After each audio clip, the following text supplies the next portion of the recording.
Olá, você que é membra da comunidade Bengalas de apoio a filhos de pais idosos. Olá, você que não é membro nem membra, mas acompanha os nossos podcasts.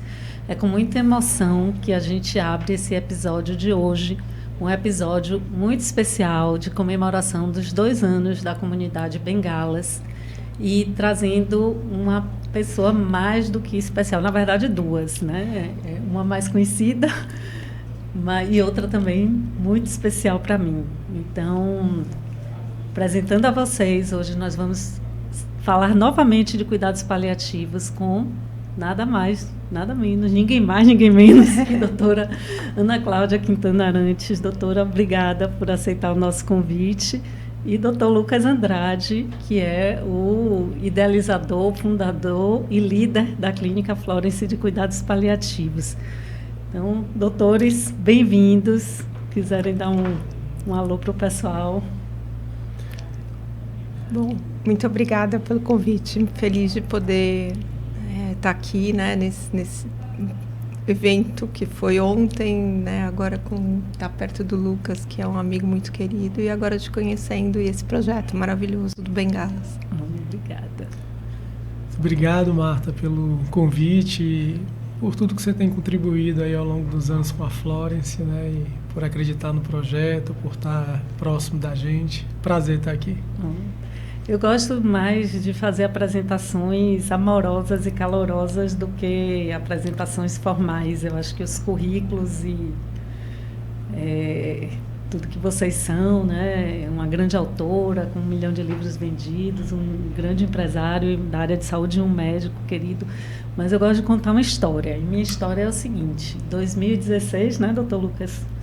Hospital Cardiopulmonar, eu dando consultoria de planejamento e trabalhando com desenvolvimento de lideranças, chega no meio do processo um jovem médico que tinha ido para os Estados Unidos estudar um negócio lá chamado cuidados paliativos, que eu nunca tinha ouvido falar. E na sequência você, doutor Lucas, foi nosso médico de check-up. E foi aí que eu fui conhecer esse tema. Então, se me permite a comparação, né, a importância que a doutora Ana Cláudia teve para o tema falando de Brasil, você, doutor Lucas, esteve para o tema falando de Bahia, né? Então, precursor disso aqui na Bahia.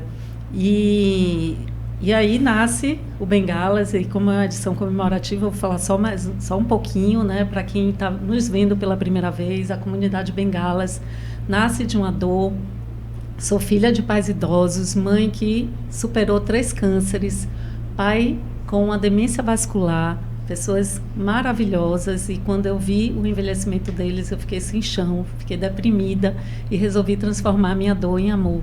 E nesses 2 anos, a comunidade, porque a comunidade não sou eu, é um grupo de pessoas, na maioria mulheres, vem trabalhando com acolhimento de cuidadores parentais, informação para esses cuidadores parentais, grupos de estudo, e tudo visando fazer desse momento, que é ao mesmo tempo tão bonito e tão desafiador, um momento mais fácil de lidar, onde a gente encontre significado em cada uma das nossas ações. E nesse processo eu me aproximo novamente dos cuidados paliativos, porque eu tenho uma coisa, doutora, que aí eu já começo aqui a nossa entrevista, né? Não sei se faz sentido, mas quando eu olho o idoso longevo, eu sei que ele não se enquadra dentro do conceito dos cuidados paliativos, mas a lógica é muito parecida para mim, né? Como é que eu asseguro esse idoso longevo, mesmo que ele não tenha uma doença que ameace o fim da vida, uma qualidade de vida, um viver digno para uma morte digna? Essa comparação faz sentido? E explica aí para a nossa audiência, né, o que é que são os cuidados paliativos no conceito oficial e sobre essa correlação que eu fiz aqui aleatoriamente. Não se sinta sozinha nessa correlação, porque quando eu terminei a faculdade, que eu precisava escolher uma área, né, uma especialidade para seguir na residência, embora eu tivesse essa ligação muito profunda com cuidado paliativo, na ocasião eu já sabia que o nome era cuidado paliativo, não havia essa disponibilidade de formação no Brasil, nem residência, nem pós-graduação, não tinha nada. E aí eu olhei para tudo que eu sabia fazer, o que eu gostava de fazer e decidi pela geriatria. E um dos motivos que eu decidi pela geriatria foi a impressão de que talvez esse contexto de finitude, de morte, né, de se perceber numa trajetória próxima da morte, isso seria melhor aceito, né? Seria uma coisa mais orgânica, vamos dizer assim, na pessoa mais velha. Sim.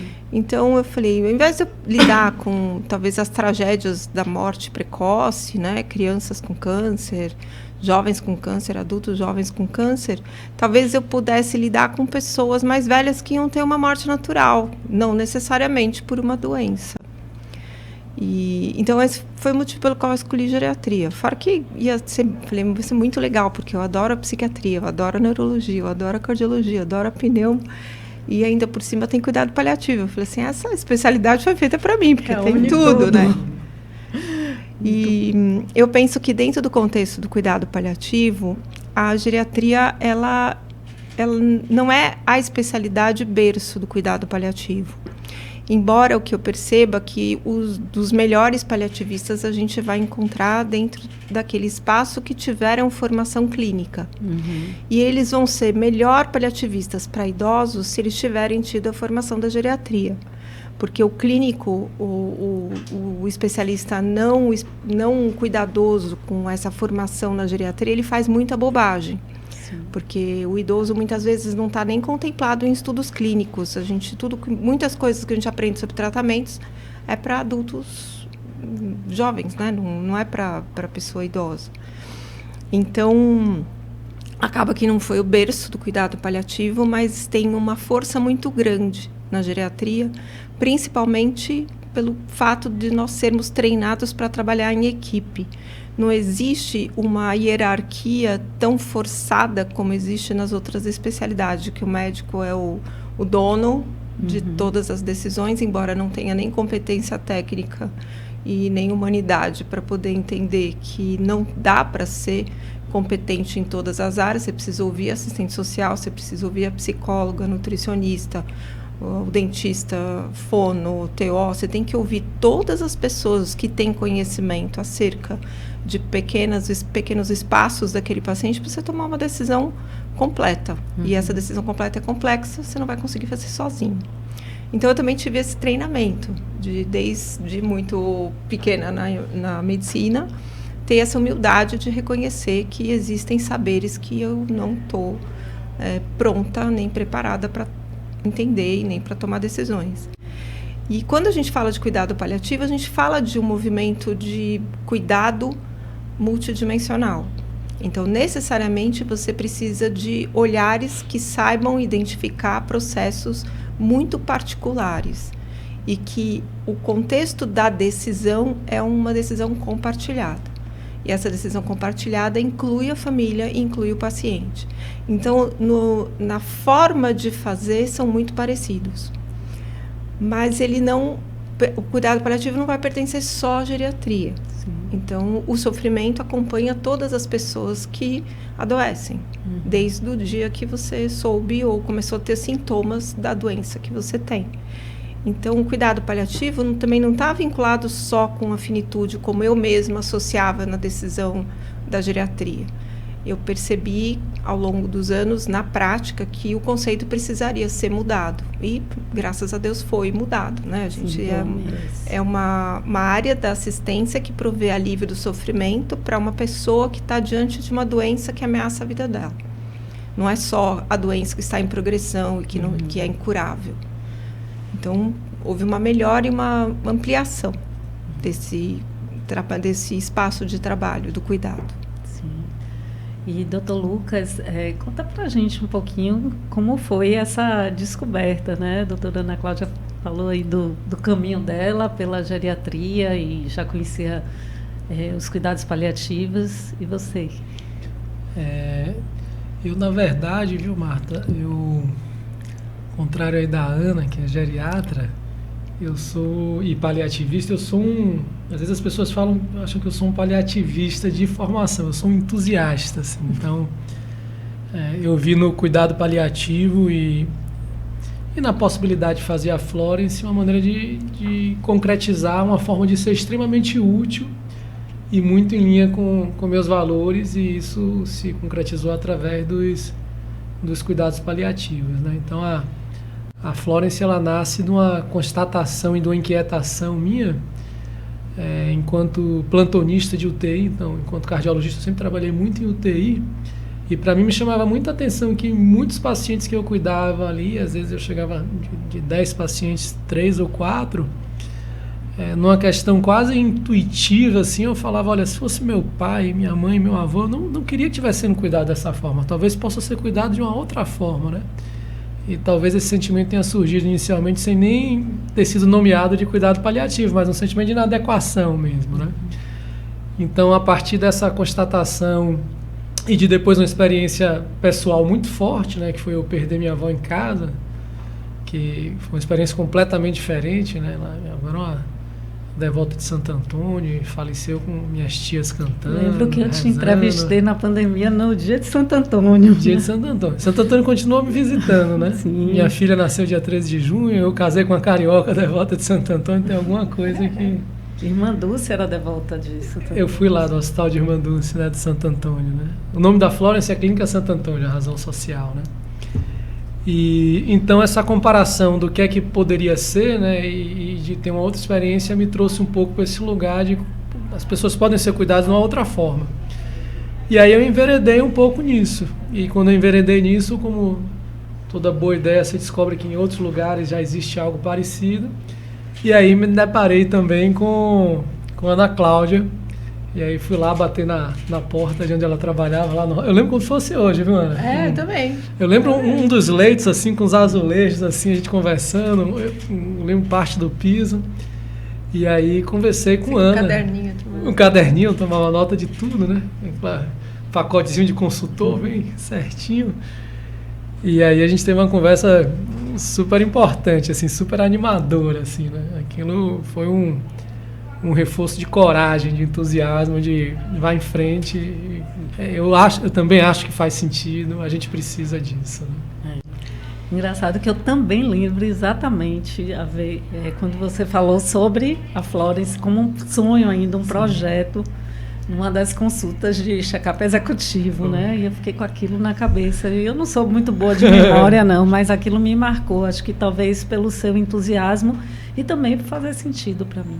Tinha um croquis, Marta, no primeiro croquis do arquiteto, ficava pregado no meu armário, né?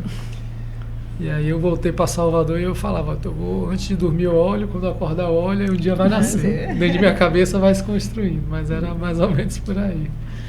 Muito bom. E, doutora, eu acabei de chegar do congresso do TJCC Todos Juntos contra o Câncer e assisti várias palestras sobre cuidados paliativos. E me chama a atenção algo que ontem, na palestra, você falou que foi a questão da nomenclatura. E vários médicos falando com muita assertividade sobre outras nomenclaturas que talvez sejam mais adequadas, né? Pode repetir para a gente um pouco desse ponto de vista sobre o termo e como a gente sustentar o que é, né? Porque é então, isso. Enquanto as pessoas estão tentando mudar o nome, é o óbvio. Você não pode mudar o nome daquilo que você faz, que é a tua essência. Então, o paliativo, tem um amigo que fala isso, eu acho que é uma das frases mais felizes. Paliativo é só um sobrenome, gente. O que a gente faz é cuidar das pessoas. Então, eu não posso mudar o nome de uma ação que é reconhecido por toda a humanidade, que é cuidar. Então, porque pega mal, porque vai falar de morte, vai falar das coisas difíceis, vai falar de sofrimento e tal. Mas a gente não falar, não tira a pessoa da experiência de viver isso. Então, não vou mudar o nome. Eu faço cuidado paliativo. Evidentemente, a forma como a gente fala e aborda o tema não pode começar com a palavra. A gente tem que começar com a ação que define a palavra. Então, eu começo cuidando. E aí alguém me pergunta no meio do processo, depois que a dor aliviou, depois que está se sentindo melhor, que a família está mais, né, acomodada, entendendo, não está naquele desconforto absurdo de cuidar de uma pessoa que está morrendo. E aí as pessoas falam, nossa, doutora, mas como que chama isso que você faz? Eu falei, o que você acha que é? Não, é mais que geriatria. Eu falei, o que você acha que é? É cuidado paliativo. Aí a pessoa, não, mas cuidado paliativo não é isso. Cuidado paliativo teria morrido. Eu falei, não. Quem faz mal cuidado paliativo é que deu este legado para o paliativo. Então, eu digo que o cardiologista que só atende idoso, ele se diz geriatra. Porque ele vai, olha aqui a minha agenda, só tem pessoas com mais de 70 anos, então eu sou geriatra. Eu falei, não, moço, a caixa preferencial do banco que só atende idoso, ela não é geriatra porque ela atende idoso, entendeu? Mas, assim, o tipo de paciente que você atende não te define como especialista nesse tipo. Então, o oncologista que diz que faz cuidado paliativo, ele atende muitas pessoas em fase final de vida, mas isso não torna um paliativista. Ele é um oncologista que cuida de pessoas que estão na fase final da vida. E aí, quando ele vai fazer cuidado paliativo, ele faz errado. Então, ele ceda pacientes antes da hora, ele demora muito para dar um analgésico potente, ele também cria uma expectativa de resolução de um processo que não tem resolução, não da forma sonhada, né? Nós precisamos alinhar a expectativa com a realidade. Muitas vezes as pessoas, especialmente os médicos, a gente não recebe treinamento de comunicação de notícias difíceis como a gente recebe treinamento de reanimação. Você está no hospital, toda semana você tem treinamento de reanimação. Mas o que realmente precisa acontecer depois de uma reanimação, então você tem um protocolo todo bem formado para, né, ter todas as etapas. Antes, quando eu estava na faculdade, estava na residência, era uma gritaria, né? O paciente parava, você escutava do outro lado do prédio alguém gritando, parada, e aí aquela correria, fogo no parquinho. Agora não, é um balé. Tudo organizado, todo mundo sabe o que tem que fazer, que horas entra a medicação, adrenalina, os joules e tal. Não, é uma coisa coreografada, perfeita, treinada.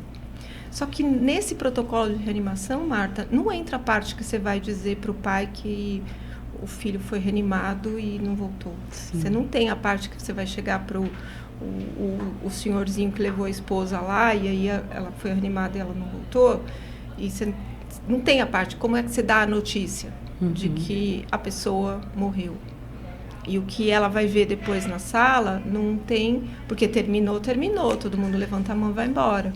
Ninguém cuida daquele corpo. A imagem que a família tem depois de uma reanimação não é de um corpo cuidado, foi de um corpo que sofreu violência. Sim. Porque precisou de uma reanimação que quebrou as costelas, que machucou. Então, esse modo de funcionamento da cabeça do médico faz com que ele inviabilize a compreensão real do que é cuidado. Então, fica essa historinha aí de mudar de nome. Sabe o que acontece quando muda de nome? Tem uma médica pediatra que ela trabalha numa unidade de cuidados paliativos de um hospital grande e que experimentou isso, né, de mudar o nome. Então, virou cuidados especiais. Aí, quando muda o nome, aí tem um pico de encaminhamento. Aí encaminha, aí as pessoas meio que percebem o que é o cuidado especial. Aí cai o encaminhamento. Aí depois muda para cuidados integrais. Aí, nossa, que maravilha de nome, cuidados integrais, porque a gente, nossa, faz tudo pelo paciente. Então, cuidados integrais. Aí tem um pico de encaminhamento. As pessoas se tocam o que é e cai. Então, não adianta você querer ficar fazendo ilusionismo. Você fica tentando enganar a pessoa, que ela não vai ser assim que as pessoas vão aceitar cuidado paliativo. Agora, uma dúvida, porque hoje tem especializações, como a gente viu ontem, né, da Santa Casa, que inclusive está na minha wishlist de formações, né? Mas boa parte disso deveria vir no currículo básico da medicina, não? Devia e vai vir, porque depois teve uma situação muito que as pessoas devem lembrar na pandemia, quando um senador, quando se deparou com a questão da morte das pessoas, morte dos idosos, então um grande plano de saúde que estava com uma questão em relação ao número de mortos, número de idosos e tal, e falando que cuidado paliativo era eutanásia. E aí foi, assim, você imagina o que deu no mundo do paliativismo, né? Nossa, na Câmara disse que o cuidado paliativo é eutanásia. E aí vieram me perguntar, o que você acha disso, doutora Ana? Eu falei assim, eu acho ótimo. Porque se alguém disse alguma coisa errada, pode ser a nossa chance de falar o que é certo. Coisa que a gente nunca teve. Aí ninguém tinha coragem de falar, né? De ir para a Câmara para falar. E aí, lá fui eu. Não fui para lá porque estava na pandemia, então foi uma audiência online. Eu tive 10 minutos da atenção. E quem estava lá me disse que ficaram em absoluto silêncio, prestaram atenção. Eu expliquei o que era cuidado paliativo. E aí, quem estava lá, uma das pessoas que estavam lá era membro do Conselho Nacional de Educação. Aí me chamou para conversar com os conselheiros sobre o que era a medicina em relação ao cuidado paliativo. Porque nessa minha fala eu falei, olha, está acontecendo isso porque as pessoas não têm informação. Né? Falta de informação. Aí eu tive meia hora, igual aquela música da Adriana Calcanhoto, né? Entre por essa porta agora, você tem meia hora para mudar a minha vida. E aí eu consegui. Porque eu pedi para eles só uma recomendação de que o currículo, que já estava muito bem escrito, mas era o chamado currículo transversal. O currículo transversal é tipo cachorro sem dono. Morre de fome, porque todo mundo acha que deu, mas não foi dado. Eu só tinha pedido uma recomendação de que o conteúdo transversal fosse dado por um paliativista ou por alguém desta área. E aí eles disseram, não, tem que reescrever as diretrizes. Aí a gente reescreveu as diretrizes e tem cuidados paliativos com todos os pingos nos is. Na diretriz de ensino, isso foi em 2022. Só que vai demorar um tempo até que as faculdades consigam contratar professor, estabelecer uma disciplina que era eletiva, agora ser obrigatória. Então, isso vai demorar. E eu talvez pense que isso demore muito mais, porque a gente não tem ainda uma fiscalização do MEC em relação a colocar isso em prática. E aí o convite fica, né, para que as pessoas do corpo docente, né, os alunos, se empenhem nisso, porque os alunos que são a maior força, né, da universidade. Mas a gente não tem isso ainda na enfermagem, a gente não tem na psicologia, não tem na fisioterapia, não tem nenhuma área da saúde, só na medicina. Porque existe a necessidade de cada responsável de área promover isso na sua área, né? Na época me questionaram que eu estava fazendo corporativismo.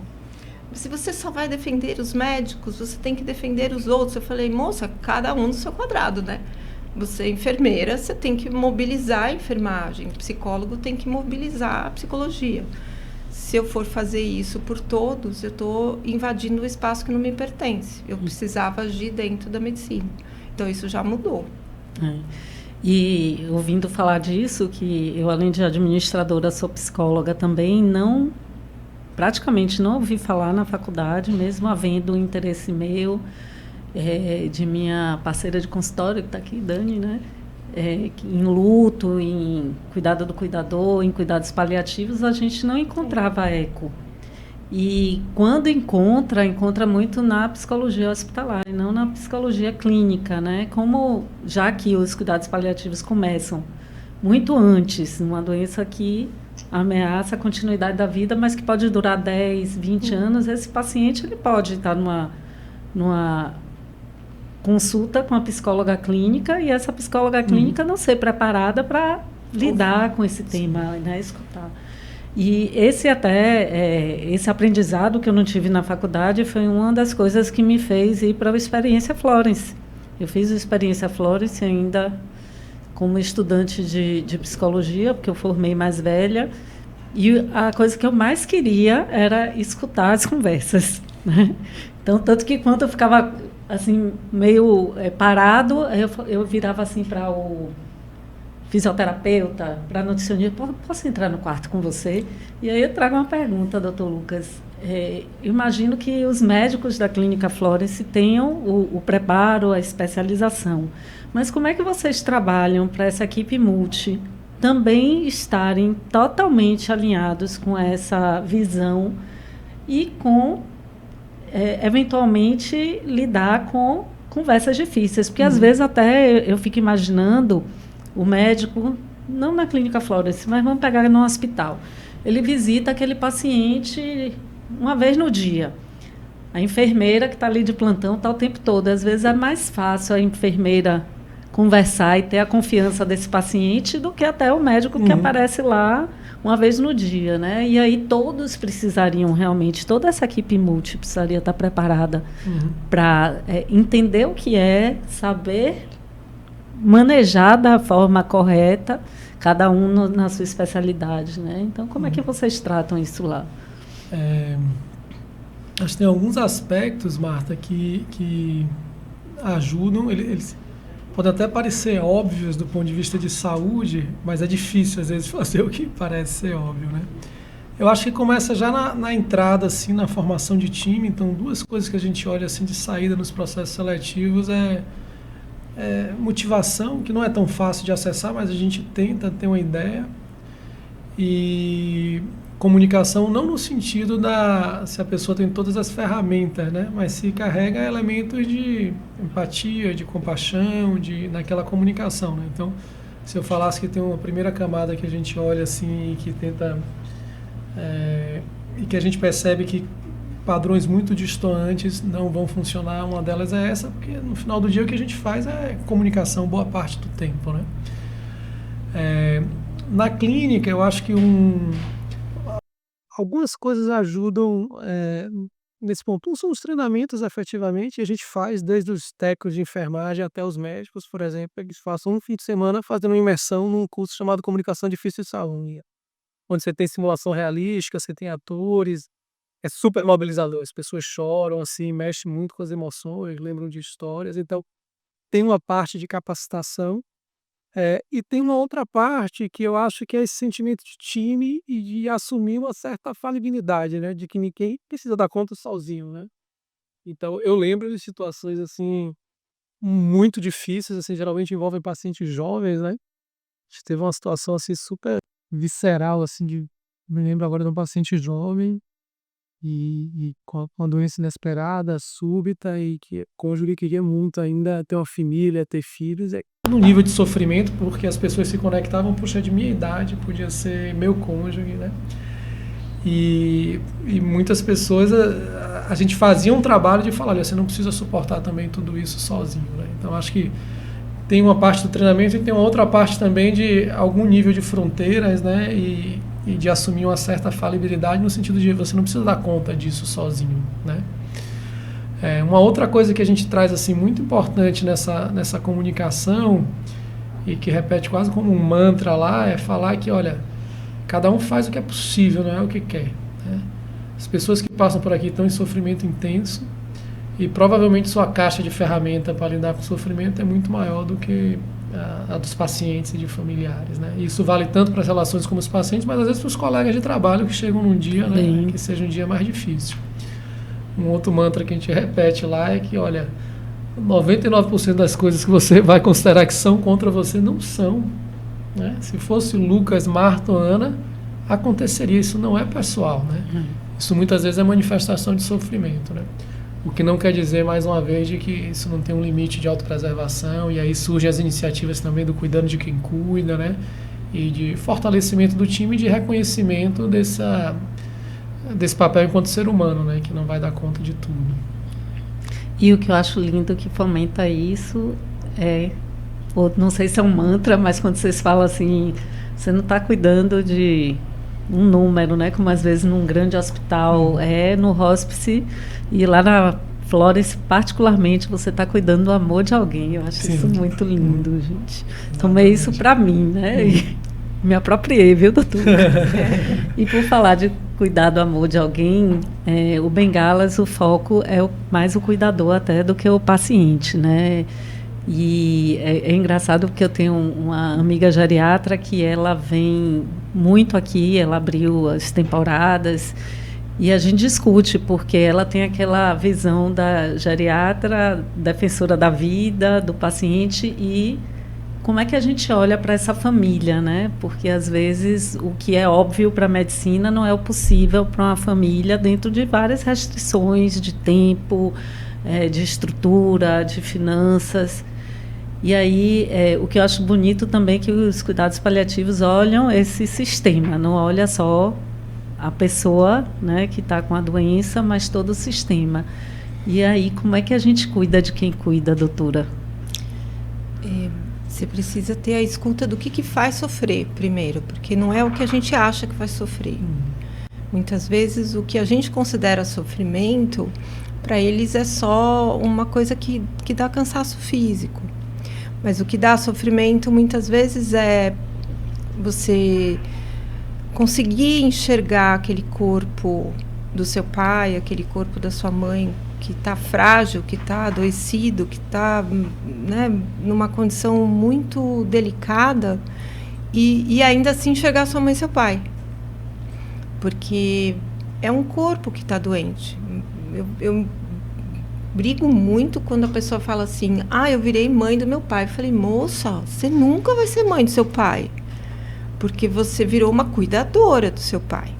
E isso não te transforma em mãe. Senão a gente tem as cuidadoras formais, né, que a gente contrata para ajudar a gente a cuidar dos nossos pais, elas não viram mãe, elas são cuidadoras. Então você precisa continuar ocupando o seu espaço de filho e de filha e olhar para aquela pessoa que você está cuidando como sendo seu pai e sua mãe.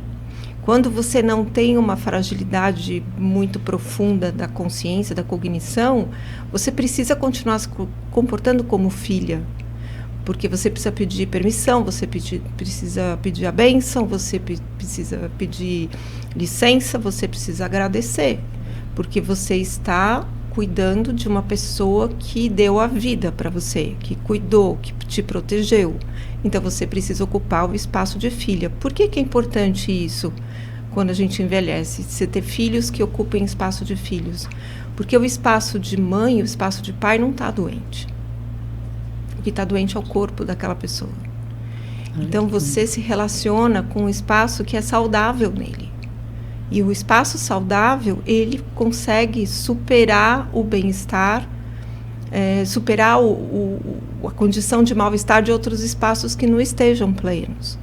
Então, quando essa pessoa ela se percebe reconhecida no espaço de autoridade, então você vai conversar com a tua mãe, ela não quer dar trabalho, mas você fala assim, bom, agora você vai ser uma rainha. Quando eu tenho paciente que vai para essa condição que agora precisa de cuidado, eu falo assim, agora você vai ser a rainha. Você vê a rainha da Inglaterra, faz alguma coisa? Nada, não faz absolutamente. Não, mas eu não faço nada, eu sou inútil. Então, a rainha Elizabeth era inútil, ficou 93 anos, 90 e tantos anos inútil, porque ela mandava. Ela sabia orientar, ela inspirava. Ela era a pessoa que trazia paz para toda a família. Então, se você existe, você pode ter esse poder sobre a sua família. Então, aceita isso. Seja agora a rainha, né? Você já foi um dia a pessoa que serviu a todos. Vamos ver se você foi boa professora, né? Vamos testar agora, ver se todo mundo aprendeu como é que serve alguém direitinho, com toda a realeza que você sempre serviu. Quando você vai por este caminho, você não tira da pessoa a autoridade dela, ou o espaço dela dentro da família. Sim. E aí faz com que a família vá para o lugar. Porque aí aquele filho que quer ser pai está atrapalhado, ele não sabe ser pai. Ele quer, aí tem 3 filhos, são 3 pais brigando pela mesma criança. E eles não sabem se dividir, ou eles acham que o cuidado de cada um é melhor ou pior do que o outro. Então, quando você reestabelece papéis, você consegue apaziguar essa família. Uhum. Então, tem um filho que está sofrendo porque mora longe, e aí tem um vício de equipe também, de todo mundo olhar feio para essa pessoa que chega e questiona. Questione, porque essa pessoa está em sofrimento. E o sofrimento daquele que está cuidando do dia a dia é que é muito mais físico do que existencial. E o que está fora, ele tem disposição física, mas ele está totalmente fragmentado existencialmente, porque ele não ocupou esse lugar de acompanhar o pai, a mãe amados ali, que ele não pôde estar porque ele está longe. Então, nós temos que, antes de criticar o que ele está dizendo, ouvir por que ele pensa daquele jeito. Sim, eu fui para a psicologia familiar sistêmica com uma abordagem, porque é uma das coisas que eu mais vejo nesse cuidado com os cuidadores parentais são as relações familiares. E isso tem muito de criticar um irmão, outro irmão, as brigas entre irmãos, impressionantes como aparecem, emergem, e sem entender que muitas vezes aquela atitude é uma manifestação realmente dessa dor existencial, né? Seja por culpa, por estar distante, por medo da perda. E eu imagino que o luto também dessas pessoas de crise de dor existencial seja mais difícil do que daquela pessoa que estava ali no cansaço físico, né? E tem também uma outra coisa, doutora, que aparece, e aí ontem a sua palestra me mobilizou muito nisso, que é assim, uma coisa, para mim é muito fácil cuidar dos meus pais, porque eles foram pais maravilhosos. Mas a gente tem na comunidade bengala situações de pessoas que não tiveram pais presentes ou pais carinhosos, né? E como é hoje cuidar desses pais, né? Alguns deles adoecidos mesmo. E vem aquela coisa do que é maior, né? Da oportunidade de resgatar relações, mas precisa de uma elevação espiritual muito grande, muitas vezes, mas isso me tocou. Como é que eu posso ser útil, né? Como é que eu posso cultivar relações e não só olhar para dar o remédio ou cumprir o que manda o Estatuto do Idoso, por exemplo? Eu penso que você não é obrigada a amar teus pais. Não existe nenhuma lei que te obrigue ao amor. Mas a gente tem um país que é essencialmente cristão, né? Então, seja evangélico, católico ou espírita, que respeita o que se diz acerca dos pais da gente, que seria estar dentro dos 10 mandamentos, né? Está lá escrito honrar pai e mãe. Não está escrito amar pai e mãe. Então, honrar pai e mãe é você reconhecer que estas pessoas fizeram o que podiam fazer com o conhecimento e com a história de vida que tinham, para que você pudesse estar sã e salva a ponto de até poder cuidar deles. Porque nós, como seres humanos, a gente vive uma etapa da vida onde é facílimo a gente morrer, se não tiver ninguém que cuide. Então, a gente recebeu cuidado, bem ou mal. Talvez não tenha recebido afeto, mas recebeu cuidado. E aí, quando chega o nosso momento de cuidar de uma pessoa que não nos deu afeto, é o lugar onde a gente vai poder reconhecer se houve ou não uma evolução nessa família. Se você pode assumir um espaço de cuidar de um outro ser humano sem precisar que ele tenha te feito algum bem. Então, a gente acaba se tornando super generoso para fazer comida para morador de rua, para ir visitar paciente que a gente desconhece, para cuidar de pessoas que a gente não conhece, para se preocupar com pessoas que estão em outro país passando fome, a gente fazer doação e tudo mais. E aí talvez a gente tenha que olhar para o nosso pai, para a nossa mãe, que não foi capaz de nos dar afeto, e reconhecer que ali tem um ser humano que está morrendo. E cuidar dele, porque isso é o que precisa ser feito. Não é porque pega bem, não é porque você vai se dar bem, porque é legal, porque vão falar bem de você, porque você é uma boa filha. Você vai cuidar. Não necessariamente o cuidado precisa ter amor no cuidado. Ele pode ser um cuidado técnico, um cuidado planejado, um cuidado onde existe um compromisso com o conforto daquela pessoa, porque essa pessoa estando confortável, você também vai estar. Então, pode ser até um cuidando de quem cuida às avessas, né? Eu vou cuidar bem, porque aí eu vou me sentir melhor, vou ficar mais livre, vou ficar mais confortável. Então, eu vou levar no médico para ver os melhores medicamentos para minha mãe ficar bem, tudo controladinho, tudo planejado, tudo certinho, sem crise. Porque o que adoece o cuidador é a crise de se sentir obrigado a amar uma pessoa que não trouxe para ele nenhuma experiência memorável de boa. Mas a gente não tem memória muito clara até uma certa idade, que é justamente o momento que a gente está mais frágil. Então, me faz lembrar de uma mulher que eu cuidei no hospice, que ela teve 4 filhos e ela deu 3. E a filha mais nova, ela não conseguiu dar porque era uma filha estrábica. Então, ela era vesguinha, ninguém queria ela, então ela ficou com a filha. Mas ela tratava a filha como se fosse uma serviçal, uma gata borralheira ali. E aí, essa mulher estava morrendo, ela tinha um olhar cortante, assim, era sustentar o olho no olho com ela, um negócio muito difícil. Quando eu consegui fazer isso, ela olhou para mim: a senhora é muito corajosa, doutora. Meio que, né, me provocando em relação a sustentar o olhar diante dela. E Marta, a filha dela, quando foi me visitar a mãe, ela perguntou para mim: doutora, tem alguma coisa errada em eu amar minha mãe? Oh, meu Deus. Eu falei: acho que não, mas quase a vontade de perguntar por que você amaria, né? Já que você foi tão maltratada na vida toda. E ela, eu não perguntei isso, mas ela foi me contando. Ela falou: você me deu a vida. Se não fosse por ela, eu não estaria viva, eu não poderia viver a vida que eu tenho, eu não teria o marido que eu tenho, os netos que eu tenho. Eu sou muito feliz. E eu sou feliz porque minha mãe, de alguma forma, deixou ficar viva. E ela cuidou de mim, do jeito dela, ela teve os problemas dela. E, enfim, eu não posso julgar. E eu amo muito a minha mãe, só que ninguém entende.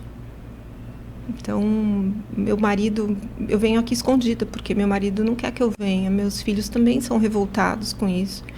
Eles dizem que eu não posso amar minha mãe. E essa foi uma história que me marcou muito, porque é uma consciência da sua dependência de pai e mãe. Em algum momento você dependeu. E eles fizeram você sobreviver, mesmo que tenham se empenhado muito para que não acontecesse. Eles não se empenharam o suficiente para que você morresse. E você está viva.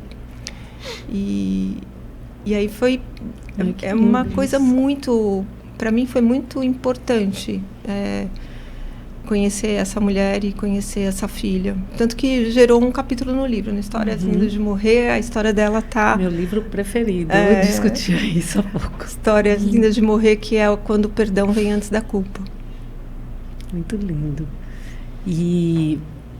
nessa coisa do cuidado do cuidador, doutor Lucas, eu acompanhei lá na Clínica Florence, na experiência Florence. Aliás, recomendo aí para quem é da área de saúde, vá fazer a experiência Florence, que é incrível. Quem tem interesse pelo tema dos cuidados paliativos. E eu acompanhava os grupos da psicologia e via justamente esse impacto sistêmico, né, do cuidar, porque tem esse cuidador principal, mas tem o marido do cuidador, né, que influencia a esposa, os filhos. E eu via muito drama nessas histórias, né? Meu marido está reclamando porque eu passo muito tempo aqui acompanhando meus pais, ou eu estou me sentindo culpada porque não estou tendo tempo de dar atenção aos meus filhos. A crise com relação ao trabalho também, né? Nossa, eu estou faltando muito ao trabalho para cuidar. E foi interessante, eu me lembro porque era perto do carnaval e tinha algumas altas para acontecer. E a gente sentia os filhos sem querer que a alta acontecesse, porque era perto do carnaval. Não necessariamente porque iam pular carnaval, mas já pensava assim: pô, quem vai cuidar? Não tem cuidador, é mais difícil de conseguir no feriado, tudo é mais difícil se tiver um problema, o médico está viajando. Então, é uma mobilização... Sim. Que permeia muitas coisas, né? E imagino que vocês não dão conta de tudo, mas o que é que vocês se propõem em dar conta? Até onde vai esse cuidado com o cuidador do seu paciente que está lá? É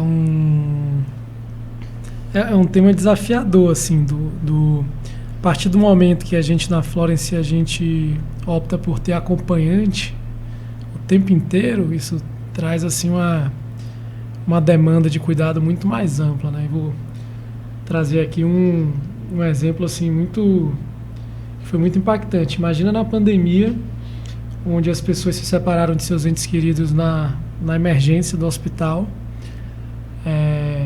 Talvez os que tiveram sorte fizeram uma chamada por vídeo. E aí esses pacientes saíram lá em algum momento a Florence tinha 95% dos pacientes pós-Covid, né? Então eram pacientes que passaram pela UTI 3, 4, 5 semanas e voltavam, iam para a Florence reabilitar, né? Completamente desconfigurados, né? Demasiados, com traqueostomia. E aquele era o contato que tinha com um familiar depois de semanas, né? Às vezes, inclusive, para receber uma notícia que mais alguém da família tinha tido, que tinha falecido e tal. Então, essa foi uma experiência, assim, eu diria que foi uma experiência antropológica, assim, muito intensa, né? Porque, primeiro que as pessoas... A gente adotou em algum momento um regime que tinha que ficar 7 dias, né? A pessoa lá sem trocar, ou com a menor troca possível. E você se vê 7 dias com alguém que você ama, completamente desconfigurado, no quarto, com aquela imagem. Então, assim, era um nível de sofrimento assim, muito grande. Assim, foi um período que a gente teve mais necessidade do ponto de vista de carga horária de trabalho acolhendo os acompanhantes do que nunca tinha sido tão intenso, muito mais do que os pacientes em si, né? E sustentando isso com... Aí tinha um outro aspecto dos funcionários também difícil, né? E o que a gente tentava comunicar para as pessoas, assim, cada comunicado, eu lembro como se fosse hoje, porque passavam por mim. Então a gente falava assim, olha, só dá para trocar daqui a 7 dias. E fizemos jornadas mais longas de trabalho nessa época, alugamos uma casa lá próxima para os funcionários, mas sempre terminava assim, esse é o nosso melhor esforço dentro do que é possível para que todo mundo fique bem, para que você, sua família, as pessoas que estão cuidando, para que a gente fique bem, né? A gente sabe que não é fácil, mas esse é nosso melhor esforço, né? Algumas situações extremas a gente tinha que intervir buscando uma rede de apoio que não tinha ainda se apresentado, porque se tornava uma condição muito extrema e a pessoa que era a própria referência da internação visivelmente estava num processo de burnout, não conseguia lidar com aquilo e a gente tinha que triangular alguma ligação, pedir algum nível de apoio e às vezes famílias com núcleos de suporte muito restritos, né? Que é uma tendência cada vez serem mais restritas, famílias pequenas, né? Mas o que acompanha, talvez que seja cross, todas essas experiências, assim, era um olhar atento, né, para esse sofrimento e uma intenção e uma atenção genuína, assim, de cuidar dessas pessoas, de ser útil dentro do que era possível. E o que era possível estava bem longe de ser o que a gente gostaria que fosse, né? Mas, mais uma vez, é o que era possível naquele momento, né? E pegando ainda o gancho da Florence e também trazendo a pergunta para a doutora Ana, tem um valor da Florence ligado à verdade, né? Sim. E, às vezes, tem algumas pessoas acreditam que a verdade liberta, né? Mas, às vezes, o próprio paciente ou a família não querem ter contato com a verdade. Quando o paciente ou a família demonstram, doutora, que não querem saber o que está se passando, não querem encarar, qual é a orientação dentro dos cuidados paliativos? O que é que diz, né, a teoria e a sua prática, a sua experiência prática sobre isso? Na verdade, para o paciente e para a família é um direito, não é uma obrigação. Nós precisamos lidar com a verdade e saber o que fazer com essa notícia. E o que o paciente está disposto a saber, o que ele está disposto a viver, são coisas diferentes. Então, você vai ver pacientes que não querem saber, mas eles querem viver todo o processo. Há uns 3 meses atrás, me procurou um paciente. Eu tenho feito uma campanha bastante presente sobre você falar sobre o que você quer e o que você não quer, né? Numa condição de extrema fragilidade, numa condição de terminalidade, que são as diretivas antecipadas de vontade. E aí me procurou um senhor, idoso já, acho que 79, 80 anos, com a esposa. E aí ele chegou lá no consultório e disse assim, olha, eu já tenho geriatra, é até um geriatra que eu conheço, que é maravilhoso e tal, eu acabei de fazer meu check-up, e está tudo bem, todos os meus exames estão ótimos, mas eu vim aqui porque eu quero fazer aquele documento lá do que a gente não quer quando estiver morrendo. Eu falei, então vamos lá, vamos fazer esse documento. Ele falou, bom, a primeira coisa é que eu quero saber, doutora, se pode constar no documento que eu não quero saber nada do que está acontecendo comigo. Aí eu falei, bom, é uma situação um pouco inédita, né? Mas podemos colocar no documento que você não quer saber. Ele falou, não, porque eu não lido bem com essa coisa de má notícia, não, e eu fujo. Então, quando tem coisa ruim que acontece, eu fujo da história e aí eu fico alienado e a coisa fica muito pior. Então, eu não sei lidar com notícia ruim. E eu já me conheço, tenho quase 80 anos, então não é agora que eu vou mudar. Então, eu não quero saber. Falei, tá certo. Então, suponha que seu médico descubra que tem uma doença grave. Você não quer saber que tem a doença grave, mas você quer tratar? Ele falou, claro que eu quero tratar, porque eu gosto de viver, então eu quero ter o tratamento. Então, tá bem. Assim, vamos supor que tem um diagnóstico de câncer, por exemplo. E aí você quer fazer o tratamento, quer fazer quimioterapia, quer fazer radioterapia, cirurgia, tudo que precisar. Ele falou, sim, mas não é para dizer que é por causa do câncer. Então, tá bom. Então, a gente pode dizer que pode ser um tratamento de quimioterapia. Não fala esse nome. Um tratamento que vai evitar que vire uma doença pior. Ele falou, ótimo, excelente, pode falar isso que tá tudo bem. Apesar de engraçada essa conversa, ela é muito profunda. Porque a pessoa está dizendo o que ela quer, o que ela não quer. Então, talvez a gente provocar as pessoas para que elas digam isso. Olha, eu não quero saber a verdade, mas eu quero ser tratado. E aí eu aprofundei com ele. Falei assim, bom, então você quer ser tratado. Tem limite para esse tratamento? Ele falou, tem limite. Porque se eu estiver morrendo, eu não quero morrer que nem a minha sogra. Porque eu estou aqui porque eu assisti a morte da minha sogra. Ela não sabia o que ela tinha.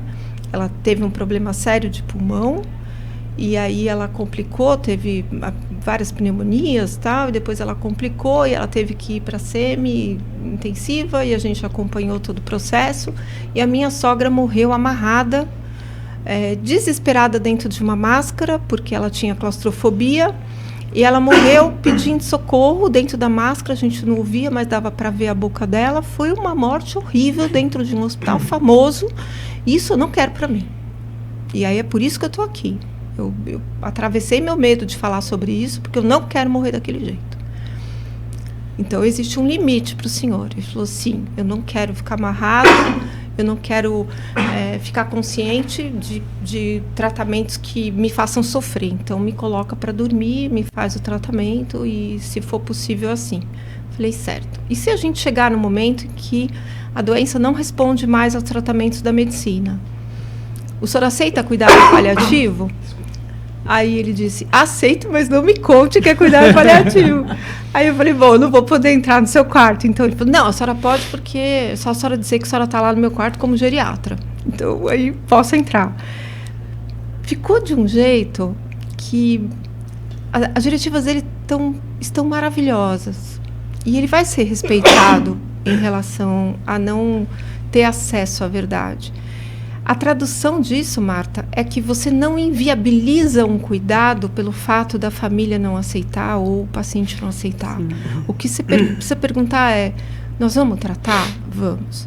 Eu posso explicar para o seu pai que tem efeito colateral, que ele pode não se sentir bem, ele pode ter dor por causa dessa doença que ele nem sabe o nome. Eu posso explicar isso? A família aceita.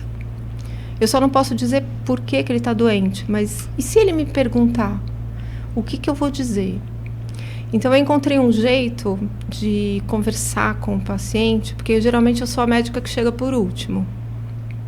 Então, quando eu chego, eu falo, né, por exemplo, se eu vou conversar com você, eu falo assim, Marta, você está internada aqui e eu acabei de conhecer você e eu vou precisar estudar todos os seus exames. Porque você tem uma história longa de tratamentos e tal, então eu preciso realmente me abastecer de conhecimento sobre o que está acontecendo com você. Eu vou precisar de uns 2 ou 3 dias para eu estudar tudo. Aí você vai todo ouvir atenta, meu interesse e tal, e eu vou te dizer, quando eu terminar de estudar tudo, você quer conversar comigo sobre a sua condição, né, como que está o seu corpo agora, em que passo do tratamento você está ou não? Eu estou te dando a chance de dizer sim ou não. Você pode dizer para mim, finalmente alguém vai me explicar, porque eu já fui em 15 médicos, ninguém me explica. Eu quero sim que a senhora me explique. Ou você pode dizer para mim, não, Ana, eu prefiro que você fale com meu marido, você fala com a minha filha, porque eu fico meio abalada com essas coisas, não entendo direito os nomes. Então tá bom. Então, Marta, significa que se eu precisar tomar alguma decisão sobre mudar os teus cuidados, mudar o tipo de tratamento, eu falo com eles? Aí você pode até aprimorar. Ele falou assim, eu acho melhor você falar com a minha filha. Meu marido está um pouco abalado com isso. Então, você fala com a minha filha. Você me dá de presente o segredo do cofre. Você me fala quem você confia para tomar decisões no seu lugar. Você já identifica quem você quer proteger. E eu não te falei nada sobre a condição que você tem. Então, você tem caminhos de comunicação difícil que não passa com você ofuscar a pessoa com uma verdade que é impossível de olhar, porque é o sol a pino. Você pode trabalhar com a questão do cuidado, do alívio do sofrimento e ter decisões absolutamente congruentes com o lugar que o paciente escolheu ficar. E eu fico imaginando a importância também dessa comunicação, não só com esse paciente, com essa família, mas com essa equipe multi, para que alguém não pise na bola. E uma coisa que eu tenho visto hoje em dia, aí é um outro assunto que daria muita polêmica, né? Que é o sistema de saúde brasileiro. Então, estruturas cada vez mais enxutas, profissionais cada vez mais pressionados dentro dos ambientes hospitalares, e aí para se perder e deixar escapar alguma coisa ou ser inadequado, não por malícia, não por mal, às vezes nem até por despreparo, porque foi treinado, mas pela pressão, pela correria, né, de estar dando conta de muitos leitos ao mesmo tempo. Eu fico imaginando uma pessoa dessa, por exemplo, não quero saber que eu estou fazendo químio, mas sendo levada para uma químio que tem uma placa bem grande na entrada do setor, dizendo que ali é o setor de químio. É um desafio imenso, assim, tem que envolver todo mundo. Aí eu vejo desde a gestão do hospital, não é isso, doutor Lucas? Sim. Até a pessoa da limpeza. É um desafio. Assim. E acho que o ponto que esse relato de Ana assim, mais assim, faz a gente perceber que esse relato ele é compatível com a verdade, né? Mas é uma verdade com respeito, né? Então, você pode continuar sendo verdadeiro, falando a verdade, mas respeitando esses limites do outro, né? É um desafio, como você falou, quando a gente tem uma equipe multi, né? A gente, por mais que você tente alinhar durante as reuniões multidisciplinares, tudo isso, mas continua sendo desafiador. Quando a gente faz um pouco dessa prática que a gente traz na Flores, trazer o paciente e a família para o centro do cuidado, isso ajuda, né? Que a gente começa sabendo que essa pessoa tem uma biografia, tem preferências, tem uma história que antecede aquele processo de adoecimento.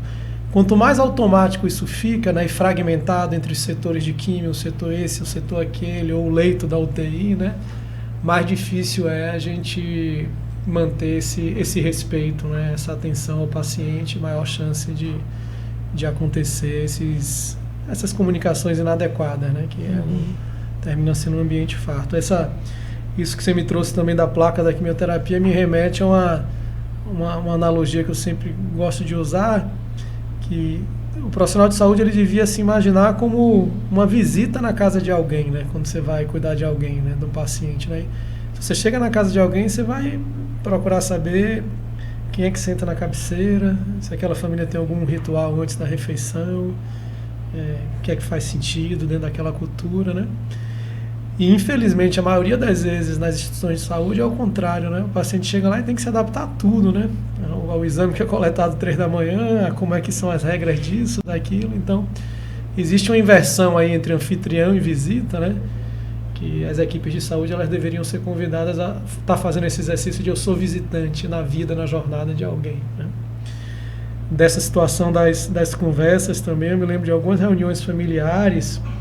E sempre que possível as reuniões são com os pacientes, né? Mas a gente faculta, e é uma pergunta de respeito antes, olha, você gostaria de participar da reunião, da conversa que a gente vai ter, né?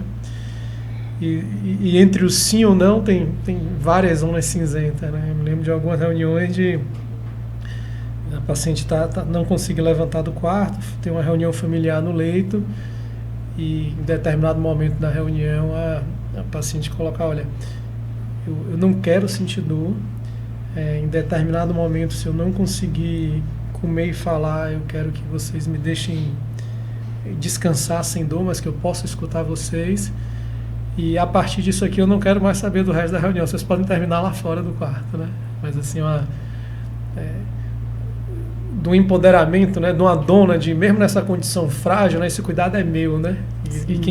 E diz respeito a mim, e as rédeas são minhas de como isso vai ser feito aqui, né? Então esse respeito, essa reverência, essa condição de autonomia até o final, né? Ela é um pilar que não deveria ser só do cuidado paliativo, mas de qualquer processo de cuidar, né? Olha o paralelo que isso tem, talvez, com a educação das crianças, né? De você respeitar essa autonomia. E é a minha sensação, não sei a sua, né? Mas é como se fosse um fine-tune, uma rádiozinha aqui. Você tem que sintonizar o tempo inteiro, né? Porque o mundo está te puxando para outro lugar, né?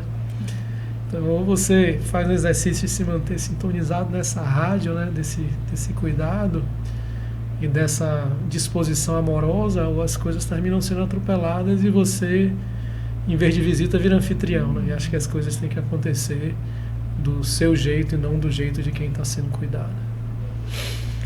O nosso tempo está acabando, estou arrasada. Queria ficar aqui conversando horas, mas antes de passar para as palavras finais, eu vou puxar a sardinha para o lado dos psicólogos e sua famosa frase: medicina é fácil, gente boa, difícil é psicologia. E ontem na palestra também, né, foi muito forte, né, que o psicólogo tem que ir com humildade e entender que ele está ali mais para escutar do que para resolver. Então, uma palavrinha para meus colegas psicólogos que querem trabalhar com cuidados paliativos, né? O que a gente precisa, além de estudar, se capacitar, mas o que a gente precisa estar atento? A principal atenção é com a sua percepção de importância diante do sofrimento do outro, que foi mais ou menos o que eu falei ontem. Sim. Existe uma necessidade muito grande do profissional de saúde de se sentir importante, de se sentir a pessoa que vai realmente resolver todos os problemas ou grande parte deles. Quando eu digo que a medicina é fácil e difícil é psicologia, eu quero dizer que o espaço, o universo do sentir é um universo muito misterioso. E o profissional que vai lidar com isso, ele precisa entender que o necessário é respeitar esse mistério. Porque é muito preocupante você ver psicólogos se apropriando de técnicas, linhas de abordagem e muitos senhores da verdade, com aquela certeza absoluta de que ele toma a cabecinha pela esquerda assim e fala assim: eu estou entendendo o sofrimento da equipe, estou entendendo o sofrimento da família, estou entendendo o sofrimento do paciente, vindo de um lugar que não é de humildade, mas é de arrogância. E essa arrogância, ela te cega e te deixa sem capacidade de ouvir. E um psicólogo sem capacidade de ouvir é um ser inútil nessa terra. Então, se ele está se apropriando, vai para o conceito do cuidado paliativo, para a dor total, aprende sobre luto, e depois quando começa a ouvir, esse luto vai ser complicado. Esse paciente aqui está no luto antecipatório. Já julgando, classificando. Julgando, né? Classificando, rotulando. E aí você não está num diálogo com o paciente, você está com um diálogo com a sua própria mente e com a sua certeza de que vai acertar. E isso é muito perigoso.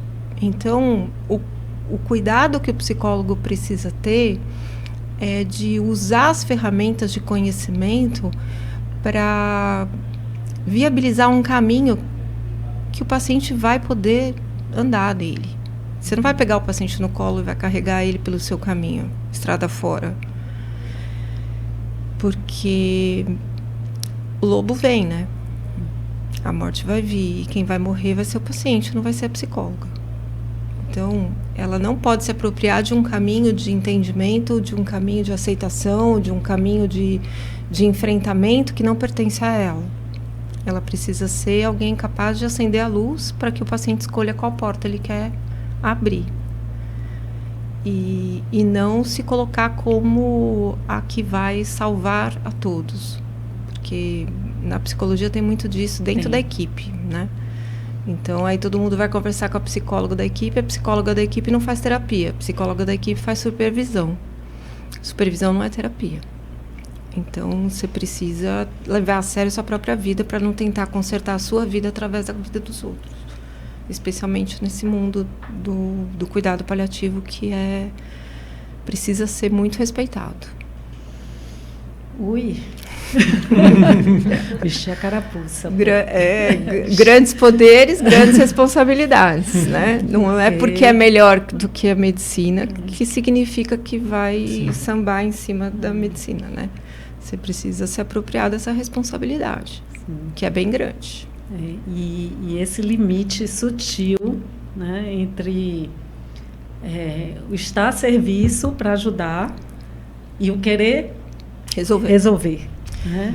E ainda mais, eu vejo muito também nesse ambiente de cuidadoras, eu falo que é cuidadoras no feminino, porque dentro da comunidade bengalas, 98% são mulheres, e acabam sendo mulheres extremamente proativas, produtivas, que querem solucionar, tomam a frente, centralizam, e quando a gente vai, né, eu que tenho essa característica como pessoa, e aí você vai para a profissão e perceber isso precisa realmente um exercício muito grande. Mas eu faço terapia e supervisão. É isso, então está certíssimo. Para poder lidar com tudo isso e entender, me colocar vulnerável, né? Que pode dar certo, pode não dar, eu tenho que ser responsável e dar o meu melhor. E agradeço imensamente. E para a gente fechar, queria pedir um recado para essa comunidade tão linda, com essas mulheres tão incríveis que é a comunidade bengalas, né? Dentro da experiência de vocês, da nossa temática aqui, se pudesse dar um recado, um conselho, o que é que vocês diriam, em especial para essas mulheres? Eu acho que eu diria para essas mulheres, Marta, que só elas sabem, né, o tamanho da responsabilidade, do peso, do empenho. Quem está fora imagina sempre, né? É muito precário dar conta do outro. Mas, de minha parte, se pudesse deixar uma mensagem, é que talvez depois que essas pessoas se vão, todo esse cuidado tão pesado e que tem um ônus muito grande, ele, quando feito de uma forma genuína, amorosa, ele se reflete num conforto, né? De quase um privilégio, embora não pareça, né? Mas de você ter tido a chance de cuidar de alguém que você ama, né? Então, que talvez algumas perspectivas desse cuidado vivido agora, só o tempo venha a dar conta.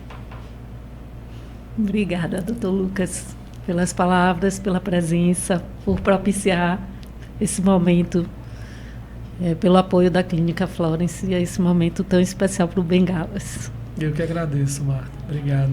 Doutora?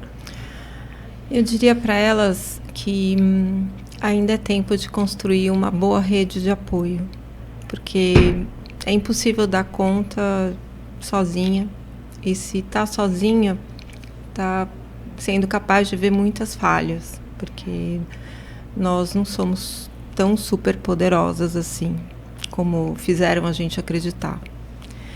E a rede de apoio é tudo. E quando você tem, imagino, né, em Bengala, essas pessoas se falam, né, se encontram e tudo mais,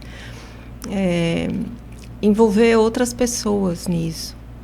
Então, quando eu falo para um público, ontem acabou que eu não toquei nesse assunto, mas você participa de algum grupo de oração? Aí meia dúzia levanta a mão ali. Não, participo. Então, beleza, vocês rezam pelos doentes? Ah, sim. Falei assim, então vamos parar com essa palhaçada. Você não tem que rezar por ninguém. Você tem que pôr a mão na massa. Então, você está participando de algum grupo de oração, você tem que fazer escala de plantão para ajudar essa mulher que está cuidando. Esse homem, os homens são poucos, mas eles existem também. Existem também. Então, tem alguém que vai fazer feira para ele, alguém que vai lá lavar a louça, alguém que vai ajudar a botar a roupa na máquina porque está tudo sujo, toalha suja, lençol sujo. É alguém que vai estender a roupa no varal. é a pessoa que vai levar o cachorro para passear, ou que vai enfrentar a fila da farmácia popular para pegar remédio, ou vai lá no médico buscar a receita. Então, existe a necessidade de uma rede de apoio que não se compromete com o cuidado direto da pessoa, mas que pode proporcionar para essa cuidadora algum tipo de percepção de que ela não está sozinha.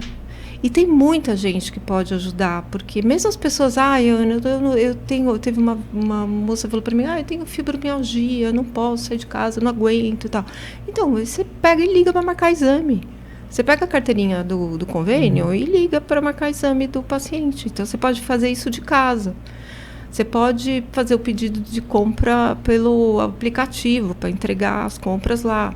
Você pode ser muito útil para aliviar esse peso de ter que fazer tudo que está nas costas de uma filha cuidadora, por exemplo.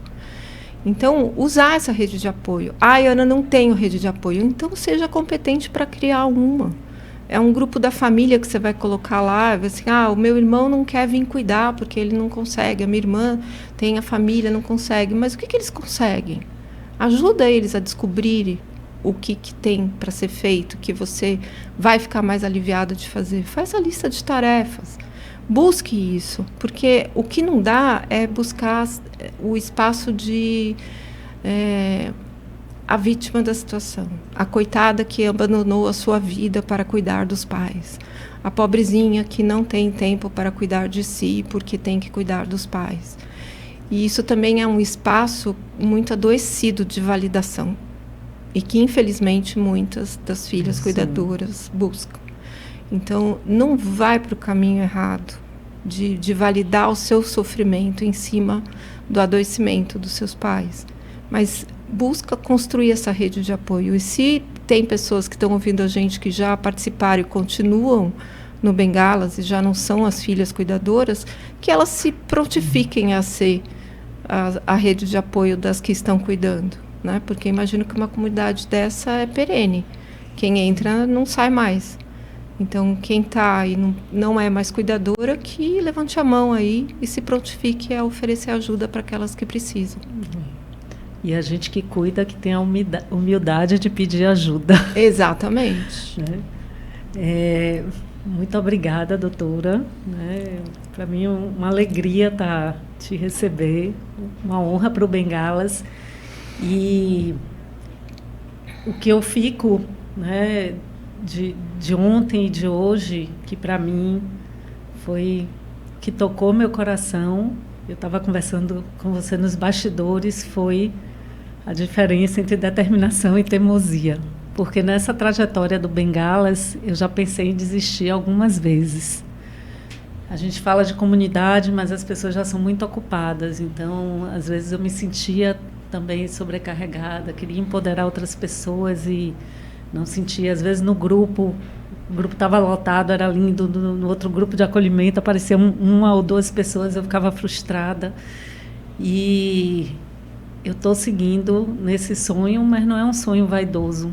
É porque eu estou vendo a população envelhecer, eu estou vendo o número, né, de mulheres da geração sanduíche espremidas no cuidado crescer, e mulheres que querem ainda ter sua vida produtiva, né, manter suas relações familiares. E eu acho que o Bengalas vai ser muito útil. Então, que a gente possa se cuidar, que a gente possa se ajudar, que a gente possa, inclusive, que foi outra ficha que caiu agora, perpetuar isso, né? Então, eu fico pensando assim, quando meus pais não estiverem mais aqui, né? Ou será que eu não posso ajudar as outras colegas? Então, obrigada por esses ensinamentos e que me encorajaram a seguir em frente, que venham muitos outros anos para a gente comemorar, né? Essa rede de apoio e essa possibilidade de levar suporte e conhecimento. Então, obrigada e, gente, até o próximo episódio do podcast Bengalas. Um beijo para toda essa comunidade linda.